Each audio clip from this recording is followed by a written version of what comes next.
Bayangkan ada satu laluan laut ni sempit je, geng. Tapi kalau dia terganggu, satu dunia boleh terkesan. Sini, geng Gio nak story. Inilah dia Selat Hormuz, laluan laut penting antara Iran dan Oman. Pada titik paling sempit, lebar dia cuma sekitar 34 km je. Dalam selat ni, ada dua laluan pelayaran sehala yang sangat sibuk. Dan inilah highway minyak dunia. Setiap hari, kira-kira 20 juta tong minyak melalui Selat Hormuz. Bersamaan 20% perdagangan minyak global melalui laut. Minyak ni datang dari pengeluar utama seperti Arab Saudi, Emirat Arab Bersatu, Iraq dan Qatar. Pada tahun 2024 pula, sekitar 84% minyak yang lalu sini dihantar ke Asia, termasuk China, yang terima 1/3 bekalan minyaknya melalui selat ni. Malah, Eropah juga bergantung sekitar 12% hingga 14% LNG dari Qatar lalu sini.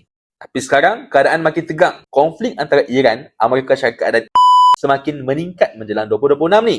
Ia berpunca daripada kegagalan rundingan nuklear di Geneva dan konflik udara selama 12 hari pada tahun 2025. Iran juga dah bagi hint, termasuk kemungkinan gangguan dan penutupan separuh Selat Hormuz sebagai tanda amaran. Tapi, kalau kita tengok dari sudut geologi pula, Selat Hormuz ni terbentuk bila Arabian Plate bertembung dengan Eurasian Plate, menghasilkan banjaran gunung dan lembangan besar yang penuh dengan minyak. Ditambah pula dengan struktural seperti salt dome yang bantu perangkap minyak bawah tanah. So geng, realiti dia, apa yang berlaku hari ni bukan je konflik politik, tapi kesan daripada sejarah bumi. Selat ni kecil je geng, tapi impak dia sebesar bumi. Dapat something?